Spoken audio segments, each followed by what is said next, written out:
కార్యక్రమం ప్రారంభించే ముందు గురువుగారి పత్రిక గారికి ఒక్కసారి మనం ధన్యవాదాలు చెప్తూ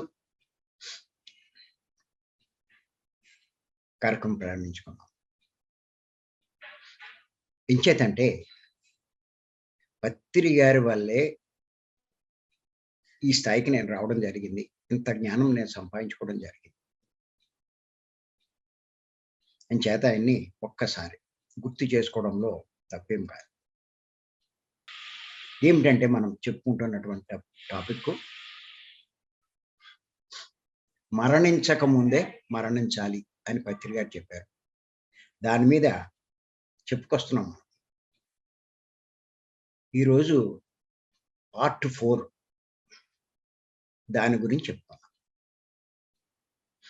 ఇంతకుముందు మనం ఏం చెప్పుకున్నామంటే మహాత్ములు, యోగులు, గొప్పవాళ్ళు ఈ విషయమే చెప్పారు. మరణం గురించి, మరణించిన తర్వాత జరిగే దాని గురించి చెప్పారు. ఎవరైతే ఈ మరణించకుండానే మరణించిన తర్వాత జరిగే దాని గురించి తెలుసుకుంటారో వాళ్ళు ఎన్నో లాభాలు పొందుతారు. అవన్నీ కూడా ఇంతకుముందు మనం చెప్పుకున్నాం. మరణించక ముందే మరణించిన తర్వాత జరిగే దాని గురించి తెలుసుకుంటే జీవితంలో ఎన్నో లాభాలు పొందుతాం. అవన్నీ తెలుసుకున్నాం. సరే, అసలు ఇప్పుడు మరణించిన తర్వాత జరిగే దాని గురించి తెలుసుకున్నాం. ఇప్పటిదాకా దాని ప్రాముఖ్యం తెలుసుకున్నాం.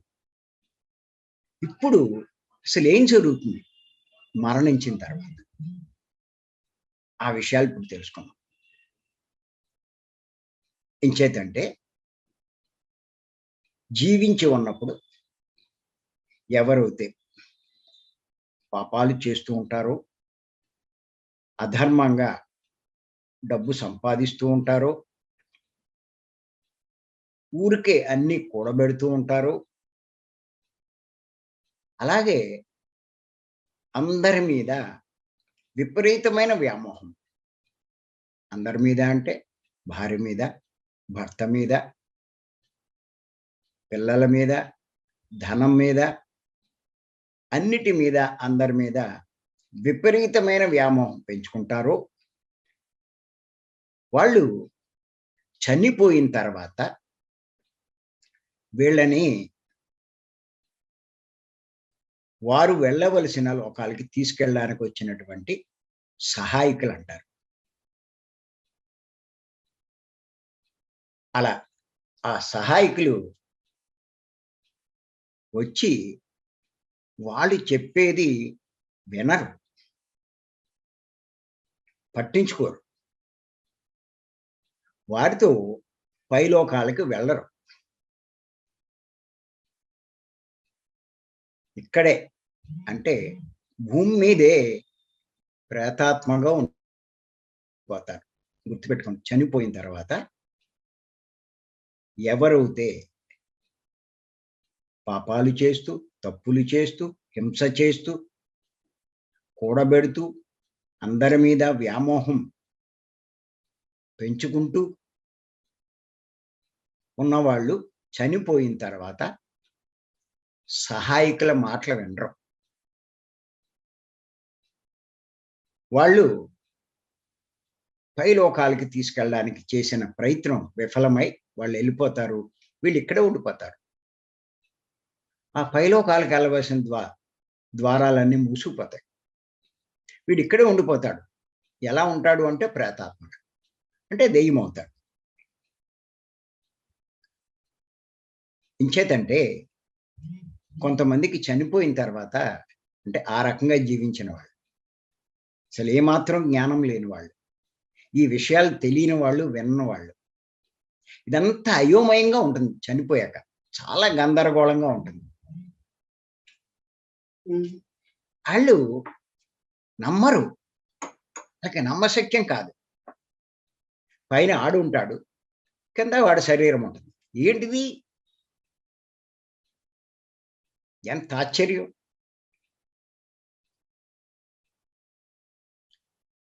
ఆ భార్యలు ఏడుస్తున్న వాళ్ళతో వీడు మాట్లాడాలని చూస్తే వాళ్ళు పట్టించుకోరు. ఆశ్చర్యం వేస్తుంది ఆడికి. వాళ్ళు వీడికి కనిపిస్తారు కానీ వాళ్ళకి వీడు కనిపించడు.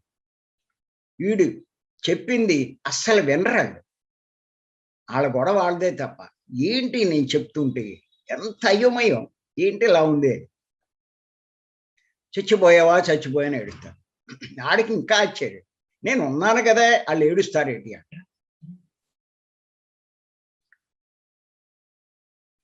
ఎంత అయోమయమో చూడండి. వాడు సముదాయిస్తూ ఉంటాడు, బాధపడకు నేను ఉన్నాను అంటాడు. ఇలాగా ఇటువంటి సిచ్యుయేషన్లో తాను సంపాదించుకున్నాడు, జీవితం అంతా ఎంతో కష్టపడి రాత్రి పగలు. కాస్త ధ్యానం చేయరే అంటే నాకు ఎక్కడ టైం అంటాడు. వ్యాపారం చేయొద్దా, సంపాదించుకోవద్దా, ఉద్యోగం చేయొద్దా, నాకు ఖాళీ ఎక్కడా, టైం ఎక్కడా అంటాడు. కాసేపు కూడా ఖాళీ చేసుకోడు. ఖాళీ దొరికినా పెద్ద పట్టించుకోడు.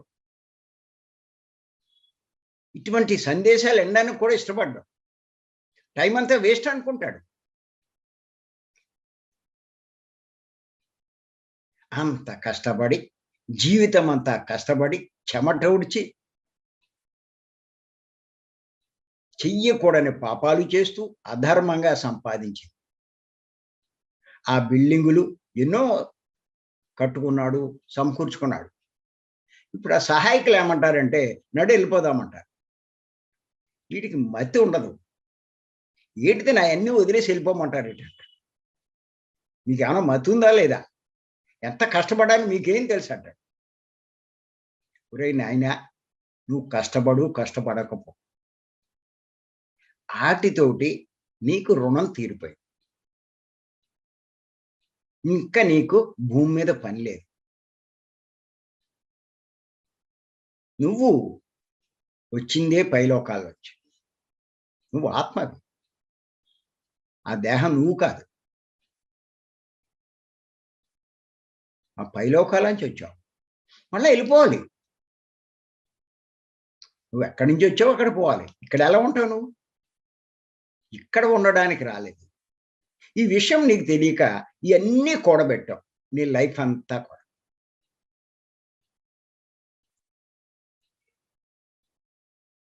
ఇవన్నీ వదిలేయమంటే ఇప్పుడు ఎడుతూ కూర్చున్నావు. నువ్వేమనుకుంటున్నావు? ఆ దేహం నువ్వు అనుకున్నావు ఇప్పటిదాకా. చూడు, ఆ దేహాన్ని నీ ఎదురుగుండానే నువ్వు వద్దని చెప్తున్నా నీ వాళ్ళే తగలబెట్టేశారు, కప్పెట్టేశారు.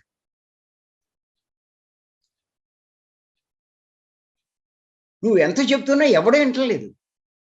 నీకు ఎంతో మంది బంధువులు ఉన్నారు, స్నేహితులు ఉన్నారు, పరిచయస్తులు ఉన్నారు. అందరి దగ్గరికి వెళ్ళి చెప్పు. నీ మాట ఎవడైనా అన్నాడా?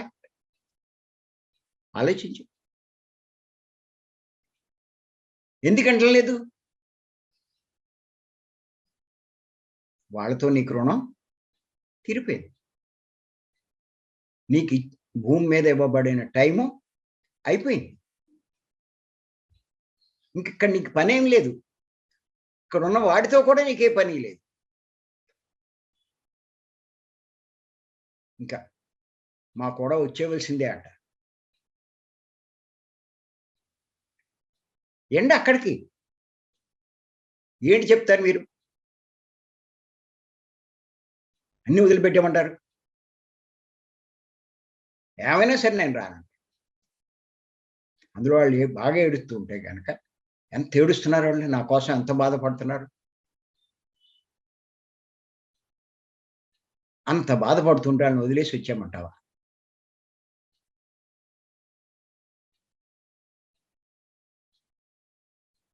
ఇలా చెప్తూ ఉంటాడు. వాడికి ఏంటో ఇదంతా.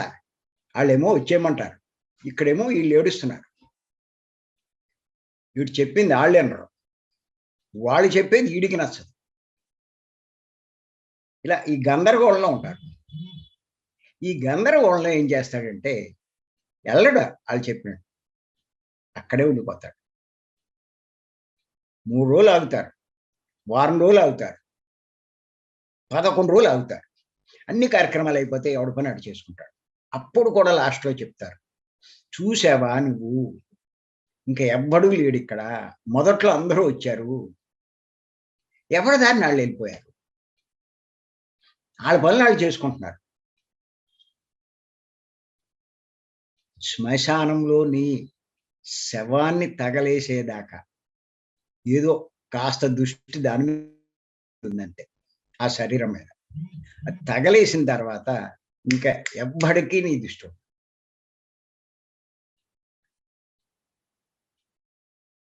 చూసుకున్నావు కదా! ఇంకో వారం రోజులు పోతే నీ భార్యకి ఉండదు, వాడికి ఉండదు ఎవరికి. వాళ్ళ పనులు ఆళ్ళు చేస్తారు. నీ కోసమే తిండి మానరు. నీ కోసం చేసే పనులేమి ఆపరు. నువ్వు లేవని చెప్పి ఏసీ ఏసుకోవడం మానరు. ఫ్యాన్ ఏసుకోవడం మానరు. ఏది మానరు. ఆ టీ తాగే టైంకి టీ తాగుతారు. కాఫీ తాగే టైం కాఫీ తాగుతారు. టిఫిన్ తినే టైం టిఫిన్ తింటారు. భోజనం చేసే టైం భోజనం చేస్తారు. అయన్నీ మామూలుగానే చేస్తారు. ఏది మానరు.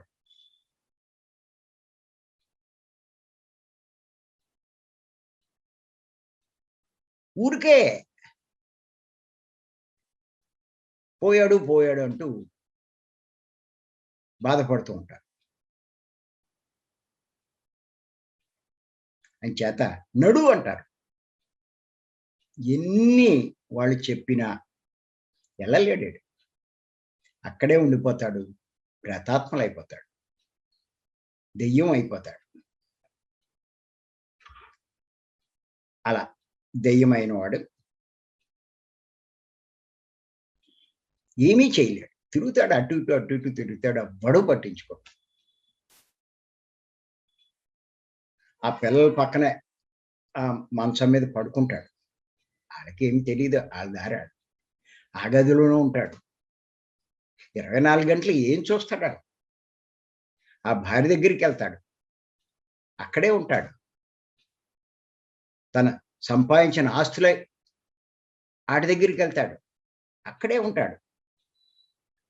అలా ఎంతో సమయాన్ని వృధా చేసుకుంటాడు. వందల సంవత్సరాలు కూడా ఉండిపోతారు అలా. అప్పటికో అర్థమవుతుంది. ఏంటిదిది? ఎవ్వడు పట్టించుకోవట్లే, ఎవడు లెక్క చేయట్లేదు, ఎవడి దారి అనుకున్నారు. అసలు ఇప్పుడు నేనేం చేయాలి? ఇలా ఉండిపోయానే, వాళ్ళెళ్ళిపోయారు. ఇప్పుడు నా పరిస్థితి ఏంటి?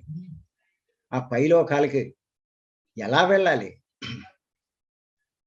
నన్నెవరు తీసుకెళ్తారు? మరి దారేది? ఏం లేదక్కడ. ఈడికి దారి చూపించేవాడు లేడు. తీసుకెళ్ళేవాడు లేడు. అలా ఉండిపోతాడు అయోమయంలో. ఎప్పటికో ఎన్ని వందల సంవత్సరాల తర్వాత వెళ్ళాలనేటువంటి ఆ తపన ఇంకా వెళ్ళిపోవాలి నాకిక్కడ సంబంధం లేదు అనేటువంటి కాంక్ష పూర్తిగా ఉంటే గనక అప్పుడు ఎవళ్ళో ఒకళ్ళు వచ్చి వాడికి ఏదో ఒక రకమైన సాయం చేసి తీసుకెళ్ళడం జరుగుతుంది. కానీ ఎన్నో వందల సంవత్సరాల నష్టపోతారు. ఎంతో నష్టపోతారు. ఇదంతా ఎవరికి జరుగుతుంది అంటే ధ్యానం చెయ్యని వాడికి జరుగుతుంది. జ్ఞానం లేని వాడికి జరుగుతుంది. మన సొసైటీలోకి రాని వాడికి జరుగుతుంది. పత్రి గారి యొక్క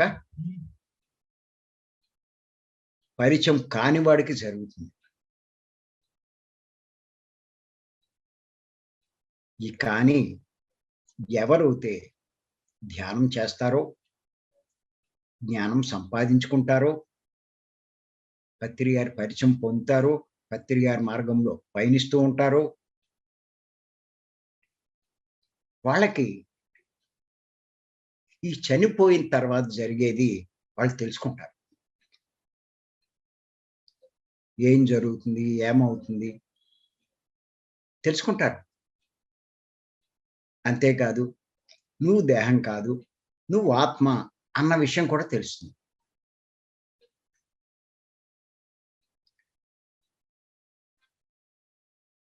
ఓహో! జీవించి ఉన్నప్పుడు ఈ మాటలు వినడంతోటే నేను ఆత్మనన్నమాట, దేహం కాదన్నమాట. ఎప్పుడప్పుడు చనిపోవాల్సి వస్తుందన్నమాట.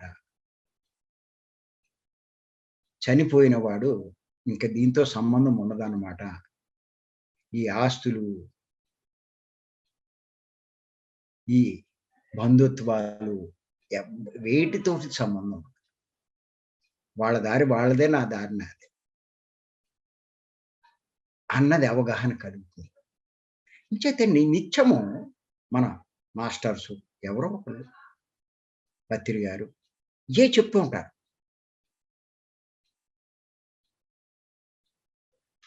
నేను అబ్జర్వ్ చేస్తున్నాను.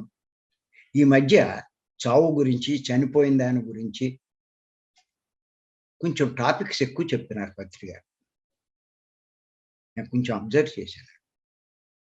మీరు కూడా చూడండి, పత్రి గారి టాపిక్స్ అన్నీ వింటూ ఉంటే మీకు తెలుస్తుంది. అంటే ఇప్పుడు ఆ సిట్యుయేషన్‌లో ఉన్నాం మనం. ఇప్పటికే ఎంతోమంది పోయారు. ఇంకా చాలా మంది పోతారు. భూమి మీద ఓ గొప్ప మార్పు కోసమేగా ఈ కరోనా వచ్చింది. మార్పు జరిగి తీరుతుంది. అన్నిటికీ అందరూ సిద్ధపడి ఉండాలి. అందుకే ఇంతకు ముందే ఒకసారి చెప్పాను నేను. ఎవరైనా సరే, రేపు మనం ఉండము అన్నట్టుగా జీవించమంట. మరుక్షణంలో ఉండొచ్చు, ఉండకపోవచ్చు. మీరేం సర్దుకోవాలో సర్దేసుకోండి. అన్నిటికీ రెడీ అవ్వండి. ఇప్పుడు మీరు రైలు ప్రయాణం చేయాలి. బాగా లాంగ్. ఓ 10 రోజులో, 15 రోజులు. మీరు ముందు ఏమీ సర్దుకోకుండా ఓ పావుగంట ముందు, 20 నిమిషాల ముందు, బయలుదేరే టైంకి ముందు సర్దుకోవడం మొదలెడితే ఎంత కంగారు హడావుడి చెప్పండి.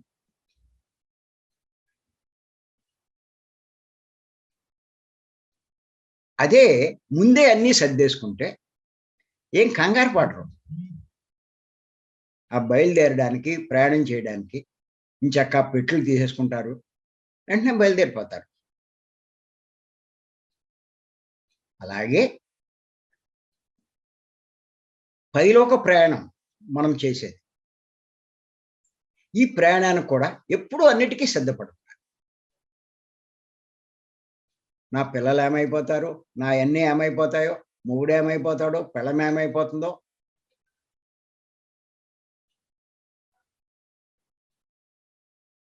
నువ్వు ఇయేమైపోతాయి, ఇయేమనుకుంటే చావు ఆగదు.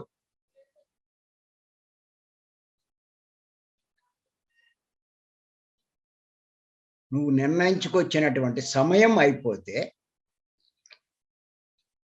ఆ సమయం నీకు తెలీదు కానీ నేచర్‌కి తెలుసు. నువ్వు పైనుంచి వచ్చేటప్పుడే ఇన్ని సంవత్సరాలని అక్కడ నిర్ణయించుకుంటావు. ఆ విషయం నేచర్‌కి తెలుసు. ఆ టైం రాగానే ఏదో రకంగా నువ్వు నిష్క్రమించవలసొస్తుంది.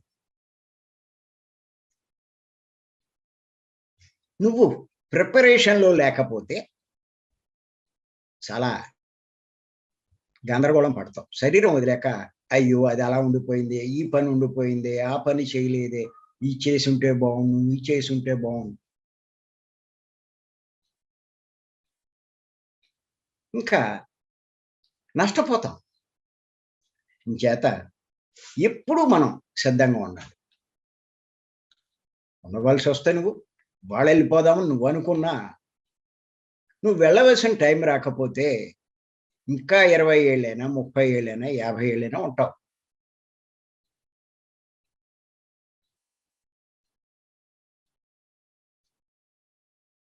నువ్వు వెళ్ళవలసిన టైం వస్తే నువ్వు ఎంత ప్రిపేర్ చేసుకుని, ఎంత ప్లాన్ చేసుకున్నా వెళ్ళిపోతావు. అన్నిటిని వదిలేసి. కంఫర్ట్‌గా అన్నీ చేశాడు. అన్నీ సమకూర్చుకున్నాడు. ఒకడంట జీవితం అంతా కష్టపడ్డాడు. జీవితం అంతా కష్టపడ్డాడు. చాలా కష్టపడ్డాడు. బాగా సుఖపడాలనే ఉద్దేశంతో. మరి ఆ జీవితంలో మరి ఎన్నో అంతస్తులు ప్యాలెస్ లాంటిది కట్టుకున్నాడు. ఎన్నో సౌకర్యాలు సమకూర్చుకున్నాడు. ఇయన్నీ చేయడానికి పాపం చాలా సంవత్సరాలే పట్టింది. అన్నాళ్ళు కష్టపడి అలా కట్టుకుని అనుభవిద్దాం అనుకున్నాడు. వయసు కొంచెం పెరిగిపోయింది. ఇన్నాళ్ళు కష్టపడ్డంతో. ఇంకా హాయిగా ఉండొచ్చు. అన్నీ అనుభవించొచ్చు అని చెప్పి అనుకున్నాడు. అనుకుని ఏదో కొన్నాళ్ళు తను పెట్టుకున్న ఏసీ, తన మంచం ఏకంగా ఇంత లావు. పడుకుంటే కిందకి దిగిపోద్ది. లక్షలు పెట్టి కొన్నాడు. పెద్ద స్క్రీను. ఆ గదిలో గోడ అంత ఉంటాడు, స్క్రీన్ అంత ఉంది. టీవీ పెట్టాడు. ఎన్ని రకాల వాసనలు, సువాసనలు. అదేదో స్వర్గంలోకి వెళ్ళినట్టుంది. నా అదృష్టమే అదృష్టం అనుకున్నాడు.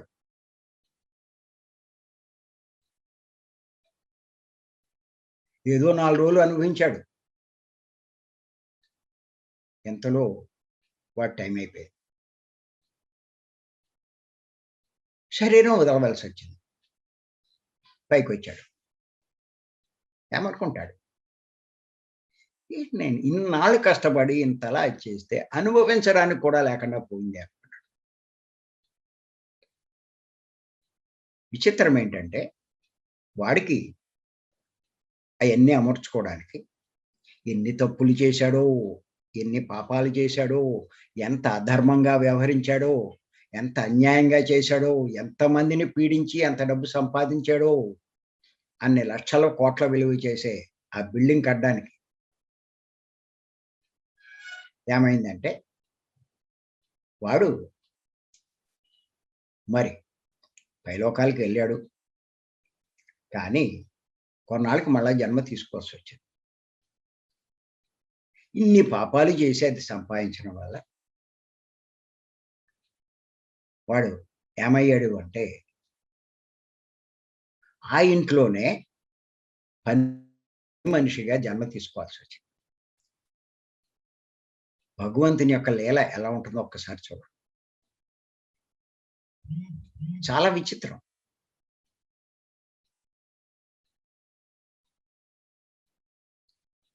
ఇంత కష్టపడి సంపాదిస్తే చివరికి ఈడేమయ్యాడంటే ఆ ఇంట్లో పని మనిషి అయ్యాడు. అంతకుముందు ఆ ఇంట్లో పని మనిషి ఉండేవాడు. ఈడికి పని చేసేవాడు. ఆడు చాలా నిజాయితీగా, సిన్సియర్‌గా, నమ్మకంగా ఎంతో చూసుకునేవాడు, చేసేవాడు. చాలా ధర్మంగా ఉండేవాడు. వాడు కొంచెం పెద్దోడయ్యి, వాడు శరీరం వదిలాడు. ఆడు పైలోకాలకెళ్ళి మళ్ళా జన్మ తీసుకున్నాడు. వాడు చేసిన ధర్మంగా జీవించడం వల్ల ఆడికున్న నిజాయితీకి దానికి మళ్ళా ఏమైందంటే వాడికి ఎటువంటి అర్హత వచ్చిందంటే ఆ ఇంట్లోనే యజమానిగా జన్మించాడు. మనవడిగా. ఇక్కడ ఎంత విచిత్రమో ఒక్కసారి మీరు చూడండి. కష్టపడి కట్టుకున్న యజమాని పనివాడయ్యాడు. నిజాయితీగా ఉన్న పనివాడు యజమాని అయ్యాడు. ప్రకృతి యొక్క చిత్రం. ఎంతో హాయిగా అనుభవిద్దాం అనుకున్నవాడు మళ్ళా ఇంట్లో ఏసీలో కాదు బయట పడుకున్నాడు ఎండలో.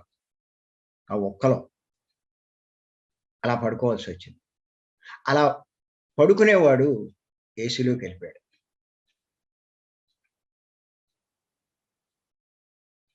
విధి విలాసం అంటారు.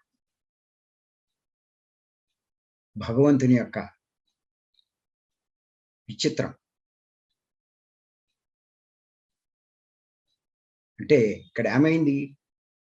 బండి ఓడయింది. ఓడ బండయింది. చేత ప్రతి ఒక్కరు పత్రిక చెప్పేది అదే. ఏమంటారంటే ఉన్న వాటిని చూసి గర్వించవద్దంటారు. లేదని బాధపడొద్దంటారు. ఉందని గర్వించకూడదు. లేదని బాధపడకూడదు. ఉందనుకున్నవాడు అది కోల్పోవచ్చు. లేదనుకున్నవాడు వాడు పొందొచ్చు కూడా. ఇక్కడ ఉండవలసింది సరైన జీవితం. అదే పత్రిక గారు చెప్తారు.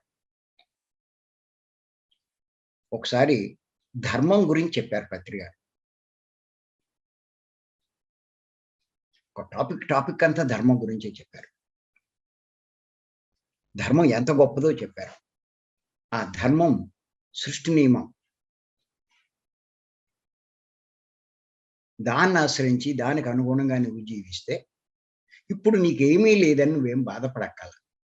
ఒకరిని చూసి అసూయ పడక్కల. నువ్వు ఏది లేదనుకుంటున్నావో అవన్నీ నువ్వు పొందుతావు. నువ్వు దాన్ని వదిలేస్తే ఎయ్యి ఉన్నాయని నువ్వు గర్విస్తున్నావో అన్నీ పోగొట్టుకుంటావు. ఎంచేతంటే ఒకటే నేను చెప్తున్నాను. నేను ఈ భూమి మీద ఎవ్వరికి ఏది శాశ్వతం కాదు. ఎవ్వరికి ఏది శాశ్వతం కాదు. నేను అందుకే అందరికీ చెప్తూ ఉంటాను. బాగా కనపడే కాడ ఇది రాసుకోమంటా పెద్ద అక్షరాలతో. ఏది శాశ్వతం కాదు. ఇది శాశ్వతం కాదు. రోజు చదువుకోమంట. కంపల్సరీ నేను చెప్తున్నాను. ఎప్పుడైతే మీరు ఇది రోజు చదివి దీన్ని అవగాహన చేసుకుంటారో దుఃఖం అనేది ఉండదు. లేకపోతే అన్నిటికీ దుఃఖపడతారు. ఒక రోగం వచ్చిందనుకోండి, ఇంకా నా బతుకు ఇలా అయిపోయిందే, ఇంకింతేనా నా బతుకు అని ఏడుస్తూ కూర్చుంటారు. కానీ అది అప్పుడు చదువుకోండి మీరు. ఓహో! కాసేపేనా, కాస్త కొన్నాళ్ళు ఓర్చుకుంటే ఇందులోంచి బయటపడిపోతామా అన్నది అర్థమవుతుంది. ఇంట్లో గొడవైంది. భర్తతోటో, భార్యతోటో గొడవైంది. ఏమైపోయింది? ఇలా సంసారం ఇలా అయిపోయిందేటి, నా మొగుడు ఇలా అయిపోయాడేటి, లేకపోతే ఇదేంటి అని ఎంతో బాధపడతారు. కొన్ని రోజులు కొంతమంది భోజనాలు కూడా చేయకుండా బాధపడతారు. కానీ అది చదువుకోండి. ఏది శాశ్వతం కాదు. ఇది శాశ్వతం కాదు. ఓహో! గొడవ పడినా మళ్ళా ఇద్దరం ఒకటైపోతాం. మళ్ళా ఈ పరిస్థితి ఉండదు అన్నది అర్థమవుతుంది మీకు. అప్పుడు ఎంతో రిలాక్స్ అవుతారు. అలా వ్యాపారంలో నష్టం వచ్చింది. చాలా నష్టం వచ్చింది. ఏంటి నా పరిస్థితి ఇలా అయిపోయింది అని బాధపడేవాళ్ళు ఉన్నారు. ఆర్థిక ఇబ్బందులు వస్తాయి. కానీ రాసుకోండి. అది చదవండి. ఇది శాశ్వతం కాదు. ఓహో! ఇప్పుడు పోయినా తర్వాత నేను మళ్ళా సంపాదించుకోగలను అన్నది మీకు అర్థమవుతుంది. పోయిందని మీరు దబక్కల. ఎందుకు శాశ్వతం కాదు అని నేను అంటున్నానంటే, ఏ కష్టం వచ్చినా, ఏ రోగం వచ్చినా, ఏమొచ్చినా కూడా మీరు ఇంతకు ముందు చేసిన కర్మల వల్ల వచ్చినవే. ఆ కర్మ అనుభవించే టైం వచ్చేసరికి ఆ కష్టం మీద పడుతుంది. ఎన్నాళ్ళు ఆ కర్మ ఉంటుందో అన్నాళ్ళు అనుభవిస్తారు. ఆ కర్మ అయిపోగానే దాంట్లోంచి సడన్‌గా బయటపడిపోతారు. అది తెలియక నా బతుకిలా అయిపోయిందని ఏడుస్తూ కూర్చుంటారు. నేను అది చదువుకోండి ఇది శాశ్వతం కాదని ఎడవరు. ఎదురు చూస్తారు. మెల్లిగా బయటపడతారు. ఇంచేత ఒక రోగం వచ్చినా, ఇంట్లో ఒక సమస్య వచ్చినా, గొడవ జరిగినా, ఆర్థికంగా ఇబ్బందులు పడినా ఇది శాశ్వతం కాదు. అంతేకాదు ఇంకోటి కూడా చెప్తాను నేను. మీరు ఏ లోటు లేదు హాయిగా ఉన్నారు. గర్వపడిపోతారు. నన్ను మించినోడు లేడు, నాకంటా గొప్పది లేదు. ఆడలా పోయాడు, ఈడిలా పోయాడు, ఆడికి అదయిందంట, ఈడికి ఇదయిందంట. నాకే ఏమి అవ్వలేదు అనుకుంటూ విర్రవీగుతారు కొంతమంది. కానీ వాడు కూడా చదవాలి. ఇది శాశ్వతం కాదు. అప్పుడాడు ఆ గర్వం ఉండదు వాడికి. నష్టం వచ్చిన వాడికి దుఃఖం ఉండదు. బాగున్న వాడికి గర్వం ఉండదు. అదేగా పత్రి గారు చెప్పేది. అన్నిటికీ సమస్థితిలో ఉండాలి. అది చదువుకుంటే మీరు ఇంక దుఃఖపడరు. గర్వపడరు. అది. ఆరోగ్యంగా ఉన్నారు. నాకేంటి అంటారు. మీకు కరోనా లేదు. అందరికీ వచ్చింది. నాకే బాగుందనుకుంటారు. ఈడు అనుకున్న కొన్నాళ్ళకి ఈడికే వస్తది. అంచేత అది మటుకు చదువుకుంటూ ఉండాలి. మీ జీవితం బాగున్నా చదవాలి. ఇది శాశ్వతం కాదు. ఆ సంవత్సరం 10,00,000 లాభం వచ్చింది. ఏం పొంగిపోతాడో.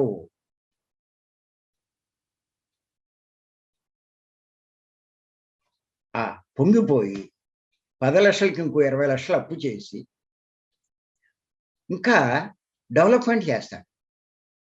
ఇంకా ఎక్కువొస్తుందని. కానీ ఆ 10,00,000 లాభం వచ్చినప్పుడు చదవాలి. ఇది శాశ్వతం కాదు. వాడికేమైందంటే చదువుకున్నాడు, గర్వపడలేదు. అనుకోకుండా కొన్నాళ్ళు పోయేసరికి అంతకంత నష్టం వచ్చింది. ఆడు నిజంగా గర్వపడితే ఇవాళ ఎంత దుఃఖపడతాడు. ఓహో! ఏమో ఇది ఎన్నాళ్ళు ఉంటుందో ఏంటో అని అనుకున్నప్పుడు. అలా రోగమొచ్చినా, లేతే ఆరోగ్యంగా ఉన్నా, ధనం వచ్చినా పోయినా, సమస్యలొచ్చినా పోయినా. బావుంది సంసారం. ఆ ఇంట్లోనే గొడవలున్నాయి మాకేమి లేవు అనుకుంటే, ఈ గర్వపడితే వీళ్ళకే వస్తాయి మళ్ళా గొడవలు. అంచేత ఏదీ శాశ్వతం కాదు అని అన్నది తెలుసుకోవాలి. అంచేత ఏంటంటే ఇక్కడ మనం తెలుసుకోవాల్సింది ఎవరైతే ధ్యానం చేస్తారో, జ్ఞానం సంపాదించుకుంటారో, చనిపోయిన తర్వాత ఏం జరుగుతుందో తెలుసుకుంటారో అంటే చనిపోయాక ఆ పైలోకాల నుంచి వాళ్ళ సహాయకులొస్తారు. వాళ్ళు కూడా మనం వెళ్ళవలసొస్తుంది. అక్కడ కొత్త జీవితాన్ని మనం ఎంచుకోవాల్సొస్తుంది. ఆ కొత్త ప్రణాళికలు మనం ఎంచుకోవాల్సొస్తుంది. ఇయన్నీ అవగాహన ఉంటే మరి వేటి మీద మమకారం కానీ, వ్యామోహం కానీ ఉండదు. అంతేకాదు వీళ్ళంతా నా వాళ్ళని అనుకుంటున్నాను కానీ, తాను ఎలా వచ్చాడో వీళ్ళు అలా వచ్చిన వాళ్ళే. ఎవడి పని కోసం వాళ్ళొచ్చారు. అంచేత వాళ్ళు కొన్నాళ్ళు ఉండేవాళ్ళే. నేను కొంతకాలం ఉండేవాడినే. ఇటువంటి అవగాహన ఎప్పుడైతే కలిగిందో అప్పుడు ఎవరైతే ఇవన్నీ తెలుసుకుంటాడో, చనిపోయిన తర్వాత పైనుంచి వచ్చినటువంటి సహాయకులు కూడా పైలోకాలకు వెళ్ళిపోతారు. ఇది బాగా బాగా గుర్తుపెట్టుకోవాలి. ఆ సహాయకులు కూడా వెళ్ళిపోతారు.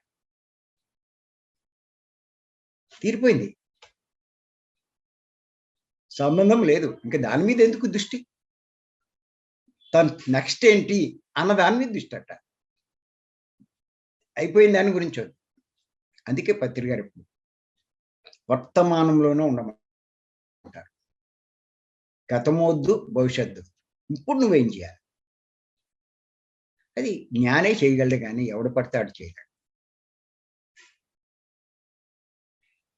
అది ఎవరికి ఉంటుందంటే జ్ఞానికే ఉంటుంది.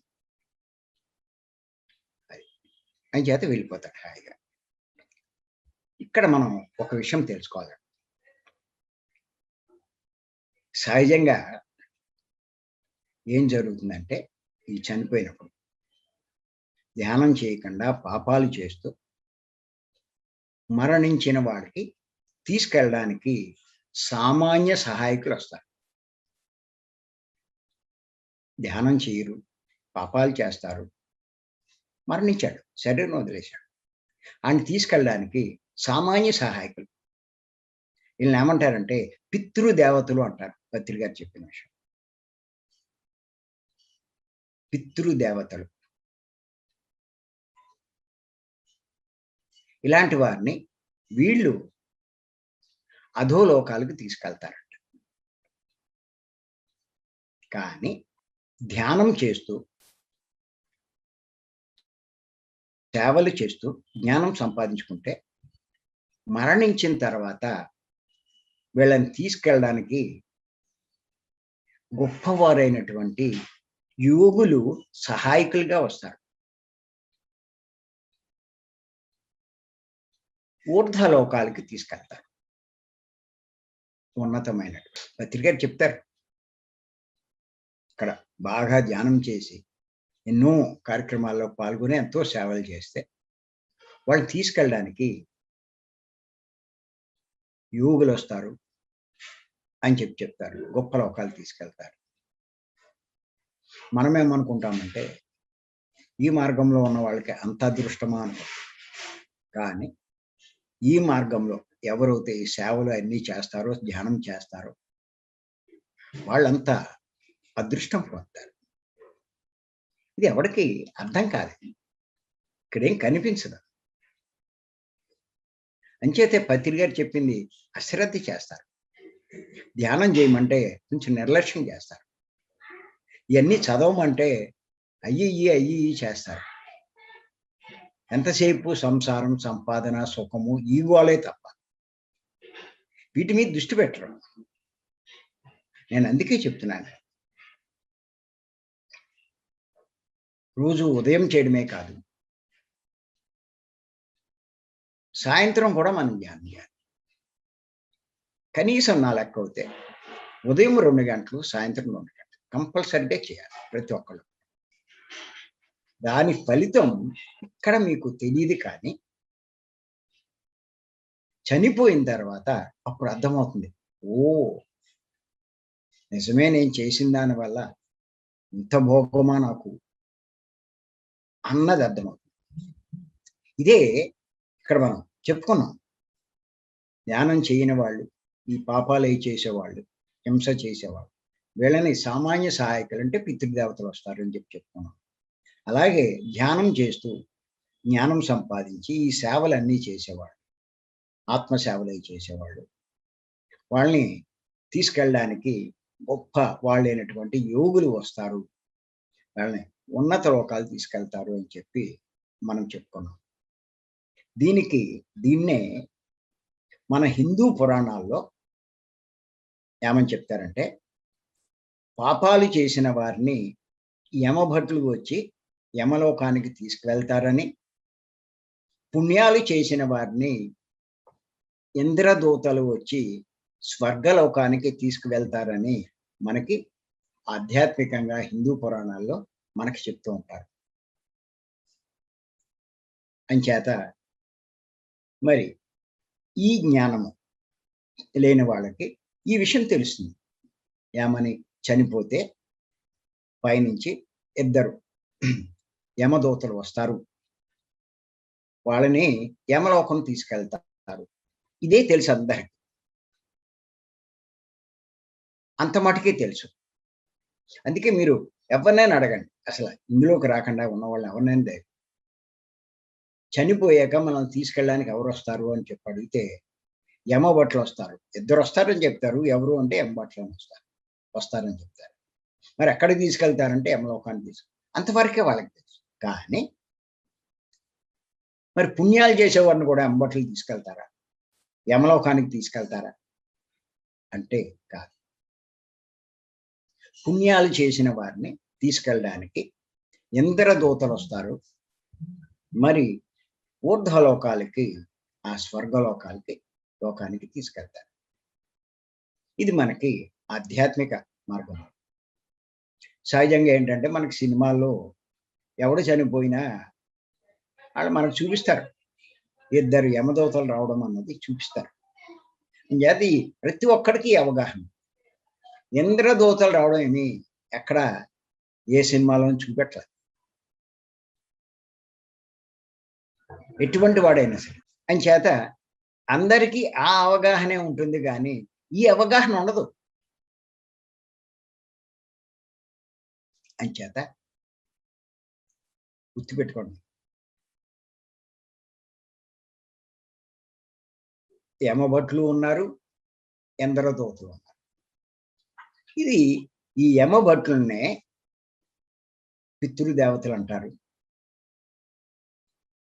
ఈ ఇంద్రదూతల్ని యోగులు అంటారు. నేను పత్రికను ఒకసారి అడిగాను. యమలోకము ఇయన్నీ లేవంటారు కదా! మరి వచ్చేవాళ్ళు ఎవరు అంటే పితృదేవతలు నాయన అని చెప్పన్నారు. ఇలాంటి క్వెషన్స్ చాలా అడిగాను పత్రిక. ఆయన ఇవన్నీ చెప్పడం జరిగింది.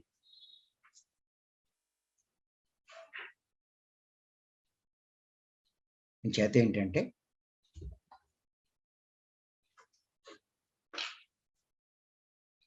ఇవన్నీ తెలుసుకోవాలి. సరే. మొత్తం మీద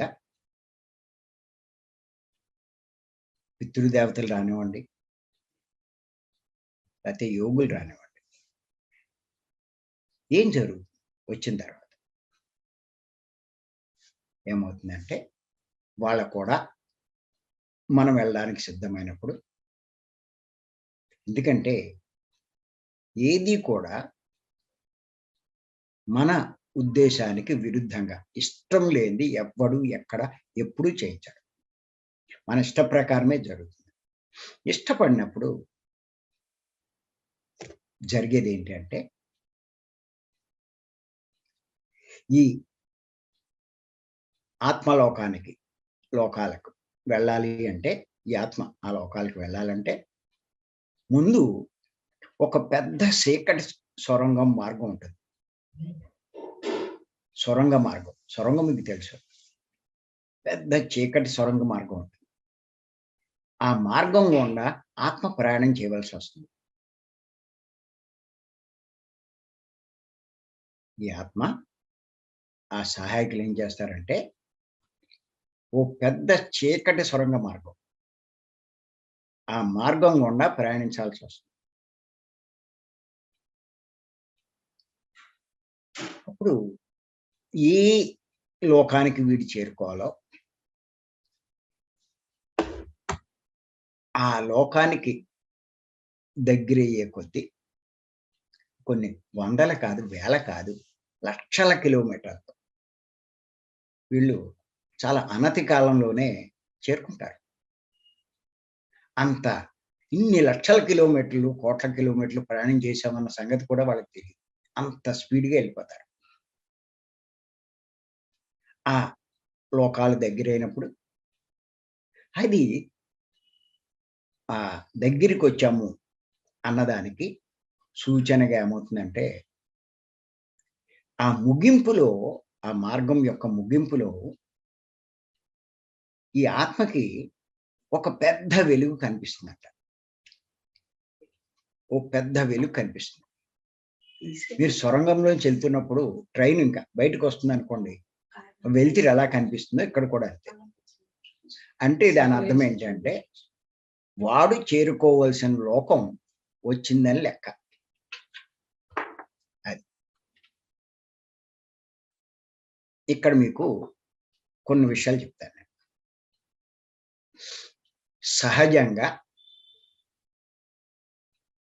పాపాలు చేసేవారు భువర్లోకం చేరుకుంటారు. పుణ్యాలు చేసేవారు సువర్లోకం చేరుకుంటారు. ఎవరైతే నిస్వార్థంగా ఉండి గొప్ప గొప్ప సేవలు చేస్తారో వాళ్ళు మహాలోకం చేరుకుంటారు. అలాగే ఎవరైతే ఇప్పుడు మనం చేస్తున్నటువంటి ధ్యానాన్ని అంటే తపస్సు చేస్తారో వారు తపోలోకం చేరుకుంటారు. ఇలాగా ఈ భూమి మీద పత్రి గారిని బాగా అనుసరించి ఆయన చెప్పిన మార్గంలో పయనించి చాలా తీవ్రమైన సాధన చేసి స్వాధ్యాయం చేసి ఆయన చెప్పారు, మీ స్థాయికి రావాలంటే నేనేం చేయాలి అని చెప్పి కొంతమంది అడిగారు పిల్లలు పత్రి గారు. నేను 1,00,000 పుస్తకాలు చదివాను, మీరు చదవాలన్నారు. నేను ఎంతో ధ్యానం చేశాను, మీరు చేయాలన్నారు. నేను ఎంతో మంది అనుభవాలు అయ్యి వింటున్నాను, కొత్త విషయాలు ఏమైనా తెలుస్తాయేమో అని, మీరు వినాలి. నేనెంతో జ్ఞానాన్ని అందరికీ అందిస్తున్నాను, మీరు చేయాలి. ఇవన్నీ చేస్తే మీరు నా స్థాయిలో నాలా తయారవుతారు. పత్రి గారిని మీరు అబ్జర్వ్ చేస్తే ఆయన ఎంతసేపు నేను దేహం అన్నట్టుగా జీవించరు, నేను ఆత్మ అన్నట్టుగానే ఆయన ప్రవర్తన ఉంటుంది. ఆత్మకే టాప్ ప్రయారిటీ, దేహానికి ఏం ప్రయారిటీ ఉండదు. ఉంటే ఏసీలో పడుకుంటాడు, లేకపోతే బయటనే ఉంటాడు. ఆయనకేమీ ఏదైనా ఉంటే అలా జీవించిన వాళ్ళకి సత్యం అనుభవంలోకి వస్తుంది. అలా సత్యాన్ని అనుభవంలోకి తెచ్చుకుని పూర్ణ జ్ఞానం పొంది అందరికీ జ్ఞాన బోధలు చేస్తూ ఉంటే సత్యలోకం చేరుకుంటారు. అంచేత గుర్తుపెట్టుకోండి, ఇలా పైకి వెళ్ళిన తర్వాత అది సూక్ష్మంగా మనం చెప్పుకున్నాం. రేపు బాగా డీటెయిల్డ్గా చెప్పుకుందాం. ఏ ఏ లోకాలకి వెళ్తాం, ఎవరు వెళ్తారు, ఆ లోకాల్లో ఏం జరుగుతుంది, ఎన్నాళ్ళు ఉంటాడు, మళ్ళా తర్వాత జీవితాన్ని ఎలా ప్లాన్ చేసుకుంటాడు, ఈ విషయాలన్నీ రేపు చెప్పుకుందాం మనం ఇంకో పాటలో. ముందుగా నేను అందరికీ చెప్పేది ఏంటంటే,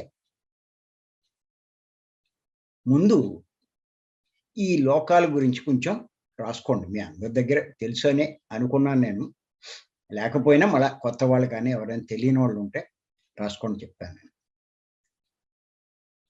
ముందు ఈ భూలోకము, భూలోకము అంటే గుర్తెట్టుకోండి, భూమి ఒక్కటే కాదండి. భూలోకము అంటే కనిపించే లోకాలన్నిటినీ భూలోకం అంటారు ఆధ్యాత్మిక పరిభాషలో. కోట్లు ఉన్నాయి, కోటాను కోట్లు ఉన్నాయి కనిపించే లోకాలు. సూర్యుడు, చంద్రుడు, నక్షత్రాలు, లక్షల కొద్ది భూములు, సూర్యుళ్ళు, ఎన్నో సూర్యుళ్ళు, ఎన్నో విశ్వాలు కనిపించేవి. ఇవన్నీ భూలోకం కిందకే వస్తాయి. ఈ భూలోకమే ఇంత పెద్దదవుతే ఇంకా పై ఉండే లోకాలు ఇంకెంత పెద్దయో, ఎన్ని రెట్లో ఒక్కసారి చూడండి. అలా భూలోకం కాకుండా భూలోకం తర్వాత ఉండే లోకాన్ని భువర్లోకము అంటారు, రాసుకోండి. భువర్లోకం తర్వాత ఉండే లోకం సువర్లోకము, అంటే సత్యలోకం. స్వర్గలోకం. సువర్లోకం అంటే స్వర్గలోకం. దానిపైన జనాలోకం అని ఉంటుంది. ఇదే కారణలోకాలు అంటారు. దానిపైన మహాలోకం ఉంటుంది. దానిపైన తపోలోకం ఉంటుంది. దానిపైన సత్యలోకం ఉంటుంది. పూర్ణాత్మలు ఉండేది, దేవుళ్ళు ఉండేది, అందరూ ఉండే లోకం అది. గొప్ప లోకం అది. మళ్ళా ఒక్కొక్క లోకంలో ఎన్నో భాగాలు ఉంటాయి. ఏదో భూమిలో ఓ రాష్ట్రం, ఒక ఊరు కాదు. మరి ఇటువంటి వాళ్ళు ఏ లోకానికి వెళ్తారు, ఎన్నాళ్ళు ఉంటారు, ఏం జరుగుతుంది, మళ్ళా నెక్స్ట్ ఎలా ప్లాన్ చేసుకుంటారు, ఎలా వస్తారు, ఇవన్నీ రేపు ఇంకా డీటెయిల్గా మనం తెలుసుకుందాం. మరణించిన తర్వాత జరిగే దాని గురించి ఖచ్చితంగా తెలుసుకోవాలి. పత్రిక గారు చెప్పినట్టు వాళ్ళు లాభం పొందుతారు. అది సరే. దానికి పత్రిక గారు చెప్పినట్టు 4 సాధన చేయండి. ధ్యానం, శ్వాస మీద ధ్యాస, జ్ఞానవంతమైన పుస్తకాలు చదవండి. పత్రిక గారి పుస్తకాలు ఇవి. ఈ జ్ఞానాన్ని బోధించేవాడు సాంగత్యం చేయండి. ఈ మార్గంలో సేవ చేయండి. అదే, ఇంకంతకనే ఏం లేదు. దానికోసమే మేము భీమవరంలో 3 రోజుల క్లాసులు ఇవన్నీ పెట్టి ఈ విషయాలన్నీ, ఈ జ్ఞానం అంతా ఇవ్వడానికి కారణం అదే. ఇప్పుడు మనకు ఆ అవకాశం లేదు కాబట్టి ఇలా చెప్పుకుంటున్నాం మనం. ఎంత చెప్పుకున్నా ఇంకా ఉంటూనే ఉంటుంది. పుస్తకాలు చదవడం అన్నిటి వల్ల తెలుస్తుంది. చేత ఇవన్నీ చేయాలి. అవకాశం ఇచ్చి మీ అందరికీ నేను మరొక్కసారి ధన్యవాదాలు చెప్తూ కార్యక్రమం ముగిస్తున్నాను. Thank you.